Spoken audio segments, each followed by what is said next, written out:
Jadi awal mula saya ini satu orang yang paling benci dengan Pak Anies yang capres sekarang. Kenapa? Paling benci. Mungkin karena pilgub kemarin saya dukung Ahok. Saya agak fanatik dengan Ahok. Saya fanatik dengan Jokowi. Sehingga saya sangat membenci Pak Anies sejak kuliah. Waktu 2018 saya lagi kuliah. Dari situ sudah mulai ada benih-benih kebencian ke Pak Anies. Sehingga ketika saya selesai, saya datang ke Jakarta, mulai saya hajar karena saya S2-nya transportasi. Sehingga saya ambil dasar itu, saya hantam Pak Anies itu, kritiknya mulai jalan raya, mulai pembangunan transportasi yang lainnya, mulai sistemnya, mulai tekniknya, saya sikat Pak Anies, Bang. Nah, saya merasa bahwa Pak Anies itu orang yang tidak cocok jadi gubernur DKI saat itu. Kenapa itu? Pandangan akan ke situ. Saya mulai mencintai Pak Anies ini 2 bulan lalu.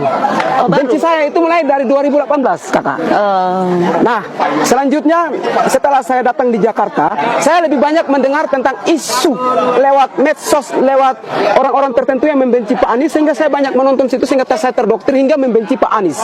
Kebencian saya itu lebih parah. Sikat Pak Anies dengan kata-katanya, ngomongnya bilang katanya Pak Anies begini-begini, itu saya yang kritik juga. Lewat Facebook, lewat story WA, mau di apa saja IG, saya hajar Pak Anies terus-menerus.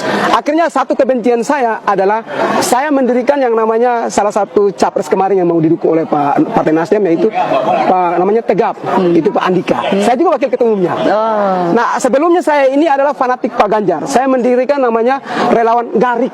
Apa itu? Itu Ganjar Erick Thohir. Saya baru bubarkan 2 bulan lalu. Yang berikut saya juga adalah Jokowi. Saya punya relawan namanya Projov, Pro Jokowi Flobamora. Flobamora itu panggilan untuk orang NTT. Flobamora, kalau di Batak namanya Horas, kami itu Flobamora. Di Surabaya, tapi saya sudah tutup sejak setelah Pak Jokowi itu menjadi presiden. Nah, datang singkat kata, ketika Partai Nasdem mendeklarasikan Pak Anies Baswedan, saya itu bertanya, kenapa sih Partai Nasdem mendukung Pak Anies? Saat itu saya masih benci Pak Anies loh, Kakak. Tapi timbul penasaran itu akhirnya. Saking penasaran, alasannya bagaimana? Sehingga malam itu saya duduk sampai pagi itu hanya mencari prestasi kebijakan apa yang Pak Anies buat hingga Nasdem begitu mencintai dia, menggeser Pak Ganjar, menggeser Pak Andika, mendukung Pak Anies. Saya temukan data yang itu membuat tersentuh, yaitu Pak Anies adalah satu-satunya gubernur yang berani memberikan IMB pembangunan rumah ibadah non-muslim. Silakan kita cari. Adakah gubernur lain berani? Ada. Saya belum dapat. Saya juga backgroundnya wartawan, jadi tahu tentang data. Yang berikut, saya membandingkan antara data itu dengan selama saya di DKI Jakarta, Kakak. Kami beribadah itu bebas, kami Natal itu bebas, Pasca itu bebas. Tak ada satu orang pun yang mengganggu. Di luar DKI Jakarta masih ada ganggu rumah ibadah ini, rumah ibadah. Jakarta, kami gereja aman, damai. Itu membuat hati saya itu sudah 95% mencintai Pak Anies. Saya cari lagi data, saya dapat namanya program BOTI. Kakak, BOTI itu banyak gubernur yang tidak punya, Kakak. Tempat ibadah. Betul. Beliau bantu itu di gereja, namanya ada anak sekolah minggu, itu anak-anak. Itu pun dapat.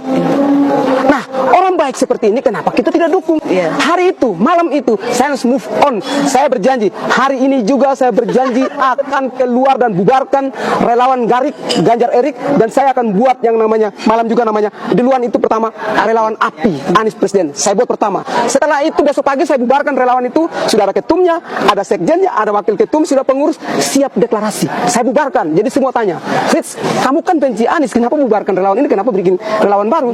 Saya telepon, ini ceritanya, akhirnya semua dengan siap terima relawan API. Dalam perjalanan, saya melihat bahwa relawan API ini sudah berdiri di beberapa tempat, saya mimpin deklarasi. Saya pikir bahwa NTT, Papua, Maluku, seperti tadi waktu kita ngomong bahwa itu belum dimasuki penuh oleh relawan Anies, ya. Kami orang Melanesia, Papua ini beliau dari Maluku, tahu persis bahwa relawan Anies sangat kurang di sana, ya. Ya, di sini sangat banyak. Kenapa kita tidak bentuk satu yang betul-betul identik dengan yang namanya orang Melanesia? Nah, beta manis. Beta itu adalah saya, manis itu kami orang timur, itu identik dengan manis. Emang iya? Iya, manis.